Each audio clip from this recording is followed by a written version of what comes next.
நம்ம ஏற்கனவே வந்துட்டு நெட்வொர்க்ஸ் எலக்ட்ரோமேக்னெட்டிக் கொஸ்டின்ஸ் நம்ம வந்துட்டு ஆல்ரெடி நம்ம சேனல்ல பார்த்துட்டோம். பார்க்காதவங்க அந்த வீடியோ போய் பார்த்துக்கோங்க. இன்னைக்கு நம்ம என்ன பண்ண போறோம்னா கண்ட்ரோல் சிஸ்டமோட கொஸ்டின்ஸை பார்க்க போறோம். ஸோ ஃபர்ஸ்ட் கொஸ்டின் என்ன கொடுத்துருக்காங்கன்னா 2 டயக்ராம் கொடுத்துட்டு நைக்விஸ் பிளாட் போர்டே பிளாட் டயக்ராம் கொடுத்துட்டு இது வந்துட்டு என்ன டைப் ஆஃப் சிஸ்டம்னு அப்படி கேட்டிருக்காங்க. ஃபர்ஸ்ட் வந்துட்டு நைக்யூஸ் பிளாட் பார்க்க போறோம். இப்போ வந்துட்டு நம்மளுக்கு கிராஃப்ல தெரியல 4 குவாட்ரன்ஸ் வரவோல இப்போ starting point omega equal to 0 இருக்கும்போது ஸ்டார்டிங் பாயிண்ட் வந்துட்டு டுவர்ட்ஸ் இந்த லைன்ல இருந்துச்சுன்னா ஸ்டார்டிங் பாயிண்ட் இந்த லைன்ல இருந்துச்சுன்னா டைப் 0. இதே இது இந்த லைன்ல இருந்துச்சுன்னா டைப் 1, இந்த லைன்ல இருந்துச்சுன்னா டைப் 2, இந்த லைன்ல இருந்துச்சுன்னா டைப் 3. இதே இது வந்துட்டு எண்டிங் பாயிண்ட்னா ஒமேகா ஈக்குவல் டு இன்ஃபினிட் முடிகிறது வந்துட்டு இப்படி இந்த பக்கம் இப்படி முடிஞ்சிருந்துச்சுன்னா இது வந்துட்டு ஃபர்ஸ்ட் ஆர்டர். இதே இது வந்துட்டு இந்த இப்படி முடிஞ்சிருந்துச்சுன்னா செகண்ட் ஆர்டர், இப்படி முடிஞ்சிருந்துச்சுன்னா தேர்ட் ஆர்டர், இப்படி முடிஞ்சிருச்சுன்னா ஃபோர்த் ஆர்டர். இப்போ டைப் மட்டும் தான் கேட்டிருக்காங்க. ஸோ இந்த லைனில் ஸ்டார்ட் ஆச்சுன்னா 0, இங்கிட்டுனா 1. இங்கே வந்துட்டு ஒமேகா ஈக்குவல் டு 0 எங்கே ஸ்டார்ட் ஆயிருக்கு? இந்த லைனில் ஸ்டார்ட் ஆயிருக்கு. ஸோ இது வந்துட்டு என்ன டைப்? டைப் 0. ஆர்டர்னா இங்கே வந்து முடிஞ்சிருக்கு, இங்கே ஸ்டார்ட் ஆகி இங்கே முடிஞ்சிருக்கு. ஸோ இங்கே முடிஞ்சிருக்கு second order. So type 0, order வந்துட்டு 2. ஓகேவா? அப்போ ஆப்ஷன்ஸ்ல பாருங்க, ஆப்ஷன் சி வந்துட்டு டைப் 0 இருக்கு, இல்ல போத் சிஸ்டம்ஸ் ஆர் டைப் 0. எதர் ஏ இல்லைன்னா சியா தான் இருக்கும். இப்போ வந்துட்டு போர்டே பிளாட் பார்ப்போம். போர்டே பிளாட்ல பாருங்க, இங்க வந்துட்டு என்ன இருக்கு? பி இருக்கு. இப்போ டைப் 0வா இருந்துச்சுன்னா உங்களுக்கு மேக்னிடியூட் எப்படி ஸ்டார்ட் ஆயிருக்கணும்னா ஃபிளாட்டா 0 dBல ஸ்டார்ட் ஆயிருக்கணும். ஸ்டார்ட் ஆயிருந்துச்சுன்னா வந்துட்டு டைப் 0. இங்க வந்துட்டு என்ன போல் இருக்கு? -20 dBன்னு இருக்கா? -20 dBயா இருந்துச்சுன்னா நம்மளுக்கு வந்துட்டு டைப் 1, அதாவது 1/sன்னு வந்திருக்கும்.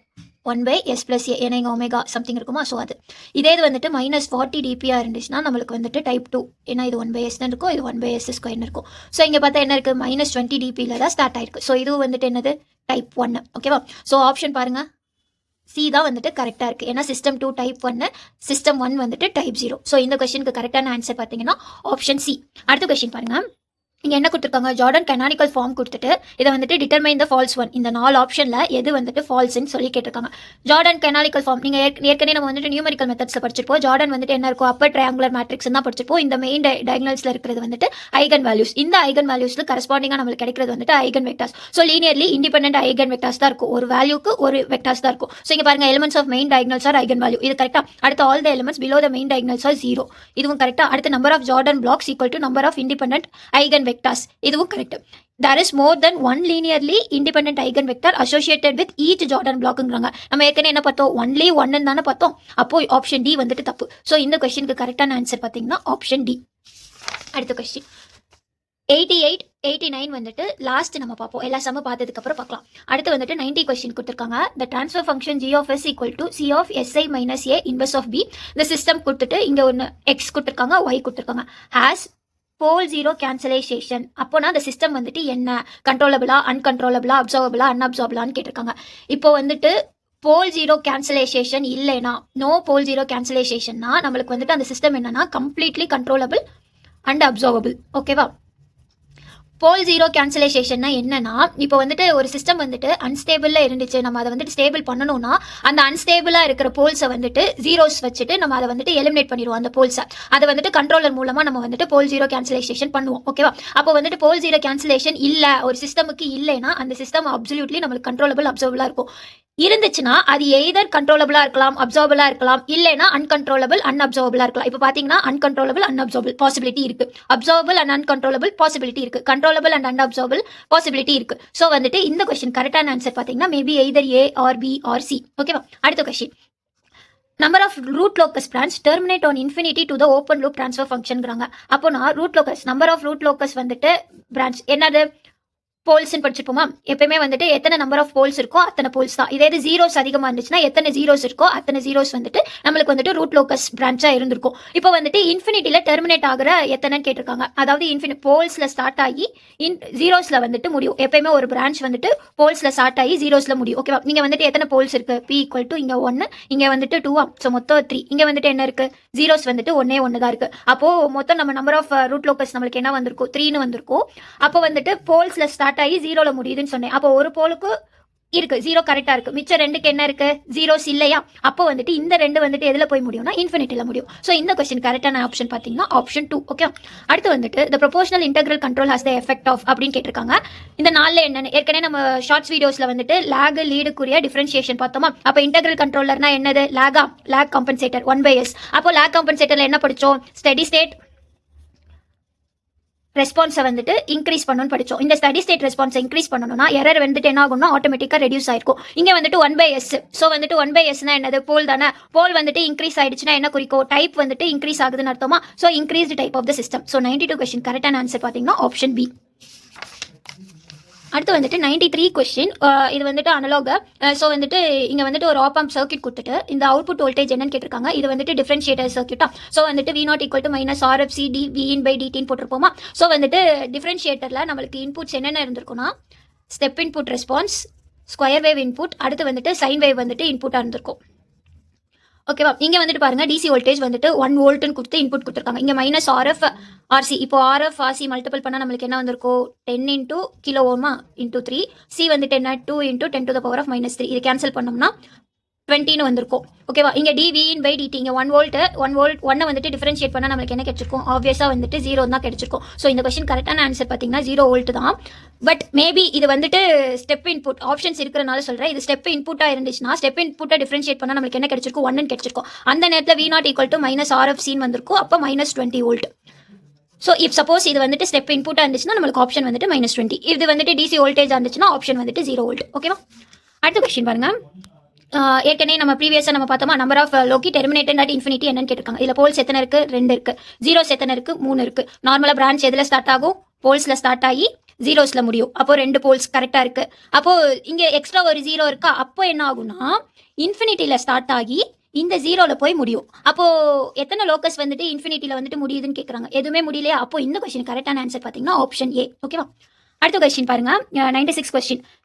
டேம்பிங் ரேஷியோட ரேஞ்ச் என்னன்னு கேட்டிருக்காங்க. For relatively stability and steady state response speed of response consider இருக்கும்போது டேம்பிங் ரேஷியோட ரேஞ்ச் என்னன்னு கேட்டிருக்காங்க. டிபிக்கலி டேம்பிங்கோட ரேஷியோ என்னன்னா 0.4 0.8 வரைக்கும் இருக்கும். இதில் வந்துட்டு option A option C follow ஆகுது. அதனால இது வந்துட்டு ஸ்டார் மார்க் கொஸ்டின் டென்டேட்டிவ் கீப்படி. இப்போ பார்த்தீங்கன்னா <0.4னா ஓவர் ஷூட்டு டேம்பிங் வந்துட்டு கம்மியாக இருக்கும். ஓகேவா. இதே இது வந்துட்டு அதிகம் 0.8க்கு அதிகமாக இருந்துச்சுன்னா என்னன்னா ரெஸ்பான்ஸ் வந்துட்டு ஸ்லோஸ் டவுனாக இருக்கும், ஹை டேம்பிங். ஓகேவா. ஸோ இந்த கொஸ்டின் கரெக்டான ஆன்சர் ஆப்ஷன் ஏவும் வரும், ஆப்ஷன் சியும் வரும். அடுத்து வந்துட்டு 96 கொஸ்டின். ஒரு கேரக்டரிஸ்டிக் ஈக்குவேஷன் கொடுத்துட்டு இது வந்துட்டு ஸ்டேபிளாக இருக்கணும்னா கேயோட வேல்யூ எப்படி இருக்கணும்னு சொல்லியிருக்காங்க. ஸோ இதை வந்துட்டு நம்ம RH மெத்தடில் போட போகிறோம். இப்போ RH மெத்தட் நம்ம எப்படி பண்ணலான்னு பார்த்துப்போம். இது வந்துட்டு ஒரு கேரக்டரிஸ்டிக் ஈக்குவேஷன் வச்சுக்கோங்க. A0 A1 6 டேர்ம்ஸ் இருக்குது. 6 5 4 3 2 1 0ன்னு போட்டிருக்கு. ஸோ இங்கே ஃபர்ஸ்ட் எதில் ஸ்டார்ட் ஆகுதோ அதுதான் இங்கே ஃபர்ஸ்ட் எழுதிக்கணும் A6. அப்புறம் என்ன பண்ணணும்னா ஒரு இது விட்டு எழுதணும்.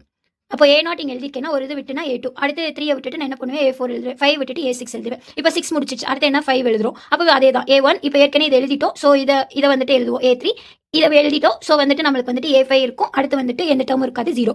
அப்போ S4 இப்போ நான் ஏன்னு போட்டிருக்கேன். இதை எப்படி மல்டிபிள் பண்ணுவோம்னா A1 A2 A0 A3 divided by A1. V வந்துட்டு எப்படி எழுதிருப்போம்னா A1 A4 minus A0 A5 divided by A1. இதே இது வந்துட்டு இப்போ நம்ம D இங்கே எழுதணும்னா என்ன எழுதிருப்போம்னா A into A3 minus B into A1 divided by Aன்னு எழுதிருப்போம். F எழுதணும்னா என்ன எழுதிருப்போம்?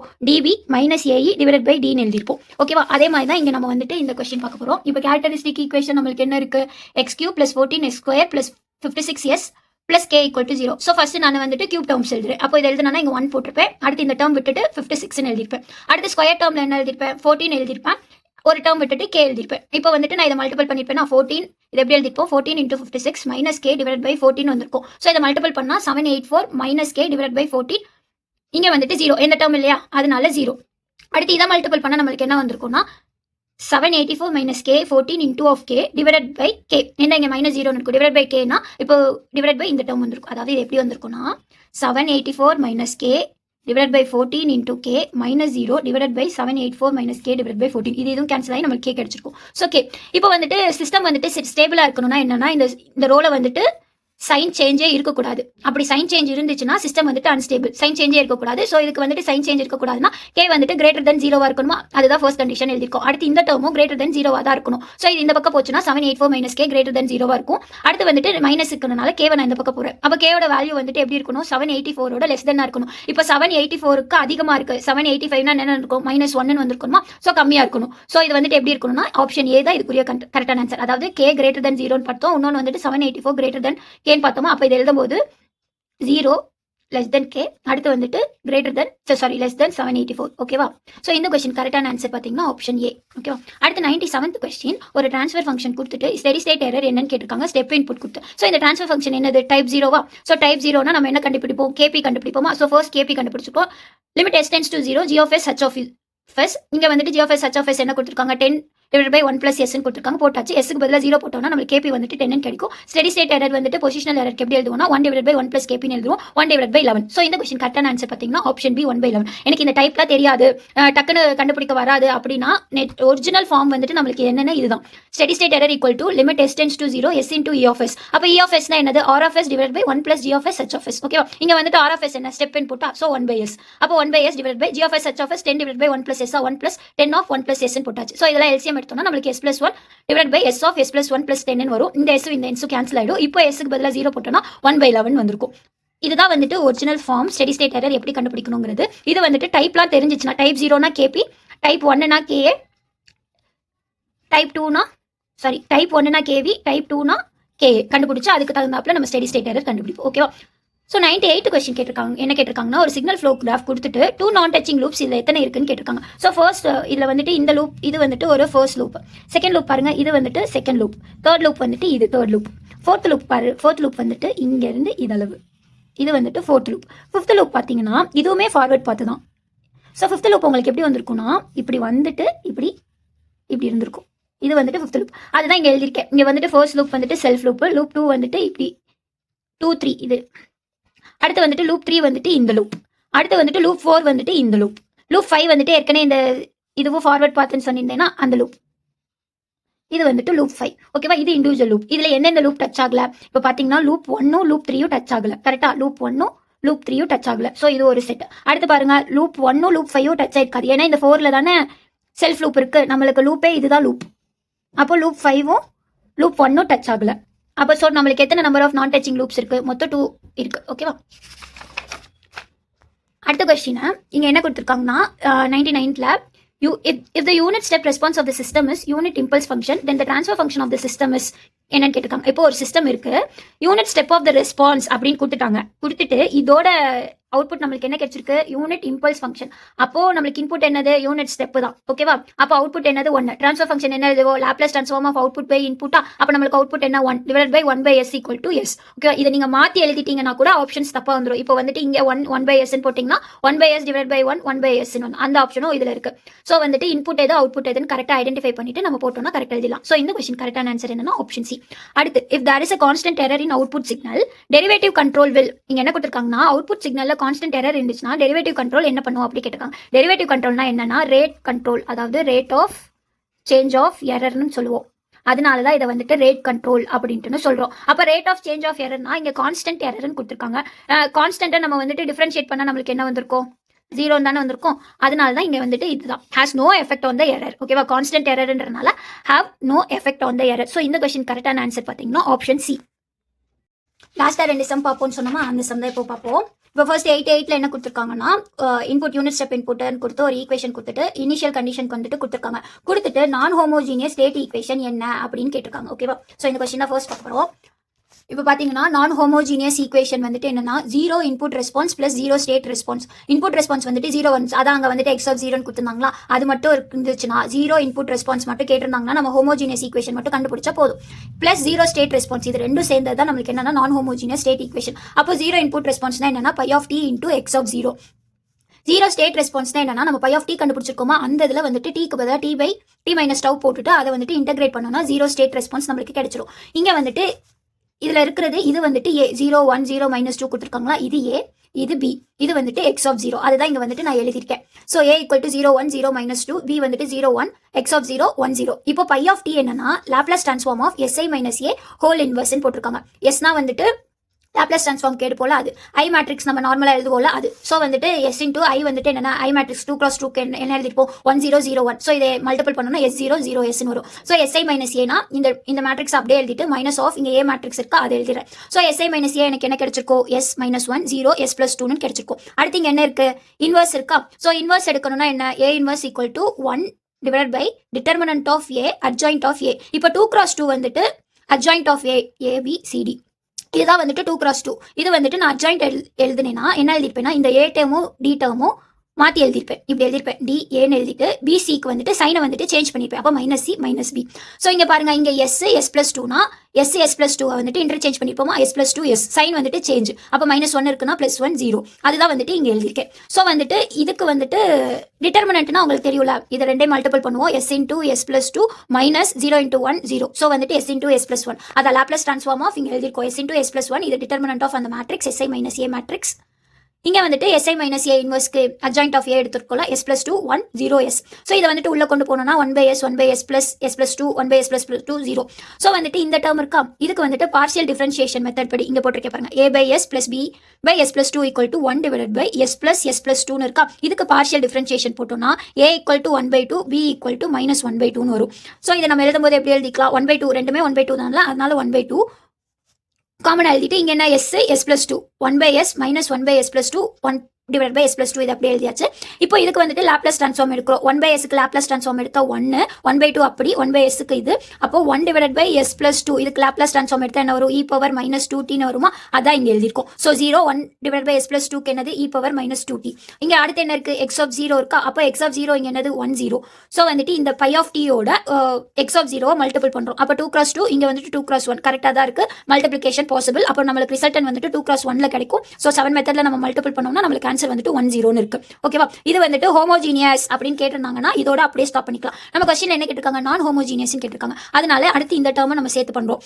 அப்ப π(t - τ)னா என்ன, t க்கு பதிலா t - τ போடணும். இந்த பிளேஸ்ல வந்துட்டு எங்கெங்க t இருக்கோ அது ஃபுல்லா t - τ போடணும். t - τ போட்டுட்டு நான் வந்துட்டு இதை வந்துட்டு ஸ்ப்ளிட் பண்ணி எழுதிருக்கேன். e⁻−2t e⁻2τ எழுதிருக்கேன். அதே மாதிரி தான் இங்கேயுமே போட்டுட்டு அடுத்து இங்க என்ன இருக்கு, b × u(τ) இது வந்துட்டு ஸ்டெப் எண் போட்டு 1 தான். ஸோ வந்துட்டு வெறும் b மட்டும் மல்டிபிள் பண்றேன். b எங்க என்ன 0 1. ஸோ இது மல்டிபிள் பண்ணோம்னா எனக்கு என்ன கிடைக்கும்னா 1/2 1 - e⁻−2t e⁻2τ கிடைக்கும். e⁻−2t e⁻−2 இதை ரெண்டே மல்டிபிள் பண்ணா அடுத்து இந்த டேர்மை நான் என்ன பண்ணணும், இன்டகிரேட் பண்ணணும்னா ஸோ 0 to t 1/2. இப்போ வந்துட்டு இன்டெக்ரல் e⁻2tனா இதை நம்ம எப்படி இங்கே டவ் தான். ஸோ வந்துட்டு இன்டெக்ரல் e⁻2t நம்ம இன்டர்கிரேட் பண்ண என்ன வரும், இது அப்படியே எழுதிருப்போம் /2ன்னு எழுதிப்போமா. டிஃபரன்ஷியேஷனா 2 × e⁻2tன்னு போட்டிருப்போம். இது வந்துட்டு இன்டெக்ரல்னால e⁻2t /2ன்னு போடுறோம். ஸோ இது பண்ணோம்னா இன்டெகிரேட் பண்ணி போட்டோம்னா 1/2 τ - e⁻2t e⁻2τ /2 e⁻−2t e⁻2τ /2 வந்துருக்கும். அடுத்து வந்துட்டு இந்த கொஸ்டினுக்கு என்ன பண்ணணும்னா லிமிட் சப்ஸ்டியூட் பண்ணுறோம். ஸோ லிமிட் சப்ஸ்டியூட் பண்ணிட்டோம்னா ஃபைனலாக நம்மளுக்கு என்ன கிடைச்சிருந்துருக்கும்னா 1/2t -1/4 1/4 of e⁻−2t 1/2 1 - e⁻−2t கிடைச்சிருக்கும். இது வந்துட்டு என்னது π(t - τ b × u(τ dτ) integrate பண்ண வந்த ஆன்சர் இது. ஏற்கனவே நம்ம என்ன கண்டுபிடிச்சிருக்கோம் 1 0ன்னு π(t × x(0) கண்டுபிடிச்சோமா. அப்போ நான் ஹோமோஜீனியஸ் ஸ்டேட் ஈக்குவேஷன் என்ன π(t x(0) + integral over π(t - τ b u(τ dτ) படிச்சுக்கோ. அப்போ இதையும் நம்ம ப்ளஸ் பண்ணுறோம். அப்போ இந்த டேர்ம் 0ங்கிறனால இது அப்படியே வந்துடும். இதை வந்துட்டு நம்ம என்ன வந்துட்டு ப்ளஸ் பண்ணுறோம். இங்கே வந்துட்டு 1/2t அப்படியே வந்துடும். 1/4 e⁻−2t அப்படியே வந்துடும். இங்கே -1 - 1/4 பண்ணோம்னா நம்மளுக்கு என்ன வரும் 3/4. அப்போ 3/4 + 1/t + 1/4 e⁻−2t. ஸோ இந்த கொஸ்டின் கரெக்டான ஆன்சர் பார்த்தீங்கன்னா ஆப்ஷன் பி. ஓகேவா. இதே வந்துட்டு ஹோமோஜீனியஸ் மட்டும் கேட்டிருந்தாங்கன்னா ஆப்ஷன் ஏவை வந்துட்டு நம்ம டிக் பண்ணியிருந்துருக்கலாம். அடுத்து என்னன்னா ஆப்ஷன் அடுத்த கொஸ்டின் ஆப்ஷன் 89. இங்கே என்ன கொடுத்துருக்காங்க, ஏன்னு ஒரு மேட்ரிக்ஸ் ஸ்டேட் ஸ்பேஸ் ரெப்ரஸன்டேஷனில் வந்துட்டு கொடுத்துட்டாங்க. பிசி என்னன்னு கேட்டிருக்காங்க, கண்ட்ரோலபிள் அப்சர்வபிளாக இருக்கிறதுக்கு. ஓகேவா. இதை நம்ம வந்துட்டு ஆப்ஷன்ஸ் மூலமாக தான் போக போகிறோம். இப்போ நான் ஃபர்ஸ்ட் வந்துட்டு ஆப்ஷன் ஏவை வந்துட்டு எடுத்துக்கிறேன், கண்ட்ரோலபிளா அப்சர்வபிளான்னு செக் பண்ணுறதுக்கு. ஓகேவா. Option A. பி வந்துட்டு என்ன கொடுத்துருக்காங்க, -2 -2 கொடுத்துருக்காங்க. ஸோ கண்ட்ரோலபிள்னா என்னதுன்னா பி ஏபி இதோட டிட்டர்மினன்ட் வந்துட்டு நாட் ஈக்குவல் டு 0 இருக்கணும். இப்போ ஏ வந்துட்டு நம்மளுக்கு என்ன 0 1 -2 -3 -2 -2 பி வந்துட்டு இங்கே இருக்கு. இதை நான் வந்துட்டு ஆப்ஷன் ஏல இருந்து எடுத்துக்கிறேன் -2 -2. ஸோ இதை வந்துட்டு நான் மல்டிபிள் பண்ணினா அதே தான் 2x2 இங்கே 2x1னா மல்டிபிளிகேஷன் பாசிபிள். அப்புறம் ரிசல்டன்ல 2x1 இருக்கும். ஸோ இதை பண்ணேன்னா ஃபர்ஸ்ட் வந்துட்டு 0 × -2 0 ஆயிடும். ப்ளஸ் -2 வந்திருக்கும். -2 × -2 +4 + 6 10. அப்போ -2 + 10 நம்மளுக்கு வந்துட்டு ஏபி கிடைச்சிருக்கும். அடுத்து வந்துட்டு QC மேட்ரிக்ஸ் எழுதுறோம் BAB. அப்போ B இங்கே என்ன நம்ம எழுதிருக்கோம் -2 -2 -2 AB என்ன கண்டுபிடிச்சிருக்கோம் -2 10. இதுக்கு நம்ம டிட்டர்மினன்ட் எடுத்தா என்ன வந்திருக்கும் 2 × 10 -20 -2 × -2 4. அப்போ -20 -4 -24 which is not equal to 0. So வந்துட்டு B வந்துட்டு கண்ட்ரோலபிள். ஸோ ஆப்ஷனில் வந்துட்டு ஆப்ஷன் ஏல வந்துட்டு -2 -2 இருக்கும். வேற எங்கேயாவது -2 -2 இருக்கா, ஆப்ஷன் சிலையும் -2 -2 இருக்கு. ஸோ எதர் ஆப்ஷன் ஏவா இருக்கும் இல்லைனா ஆப்ஷன் சியா இருக்கும். அடுத்து நான் வந்துட்டு சியை வச்சு செக் பண்ணுறேன் -2 -2ன்னு. ஸோ அப்சர்வபிளுக்கு ஃபார்முலா என்னன்னா C டிரான்ஸ்போர் A டிரான்ஸ்போர் C டிரான்ஸ்போர். இப்போ நம்ம டிரான்ஸ்போஸ் எடுக்கணும்னா ரோஸை காலமாகவும் காலமாக ரோவாகவும் மாற்றணும். ஓகேவா. இப்போ வந்துட்டு ஃபர்ஸ்ட் ஏடி பண்ணுறோம். ஏடி நம்மளுக்கு வந்துட்டு ஃபர்ஸ்ட் மேட்ரிக்ஸ் என்ன 0 1 -2 -3. இதை வந்துட்டு டிரான்ஸ்போஸ் எடுத்தோம்னா ரோஸை வந்துட்டு காலமாக மாற்றுறோம், காலமாக வந்துட்டு ரோவாக மாற்றுறோம்னா அப்போ 0, இந்த இங்கே 1 இருக்கா, ஸோ இந்த இது இங்கே போட்டுறேன். -2 -3னா இது இங்கே போயிடும், -2 -3ன்னு வந்துடும். அதே இது சி வந்துட்டு என்ன இருக்குது, -2 -2ன்னு இருக்குது. இதுக்கு டிரான்ஸ்போர்ட் எடுத்துனா -2 -2. அப்போ ATCT மல்டிபிள் பண்ணேன்னா எனக்கு என்ன கிடைச்சிருக்குன்னா 4 4ன்னு கிடைச்சிச்சு. அடுத்து வந்துட்டு CT ATCT QO இந்த மேட்ரிக்ஸ் நான் ரெடி பண்ணணும்னா -2 -2 ஏற்கனவே சிடி, ATCT நம்மளுக்கு என்ன கிடைச்சிருக்கு 4 4 கிடைச்சிருக்கு. இதுக்கு நம்ம டிட்டர்மினன்ட் எடுத்தோம்னா -8 -8 அப்படிங்கும்போது 0. அப்போ சி வந்துட்டு என்னது எடுத்திருக்கோம், -2 -2ன்னு எடுத்திருக்கோம். ஸோ இது வந்துட்டு அப்சர்வபிளாக வராது. அப்போ ரெண்டு ஆப்ஷன் ஏயா சியான்னு பார்த்தோம். அப்போ ஆட்டோமேட்டிக்காக நம்ம என்ன ஆப்ஷன் சியை வந்துட்டு சூஸ் பண்ணிடலாமா? ஸோ இந்த கொஸ்டினுக்கு கரெக்டான ஆன்சர் என்னன்னா ஆப்ஷன் பி. இந்த கான்செப்ட்லாம் உங்களுக்கு புரிஞ்சிருந்துச்சுன்னா லைக் பண்ணிட்டு PK லேர்னிங்கை ஃபாலோ பண்ணிக்கோங்க. Thank you, tata, by.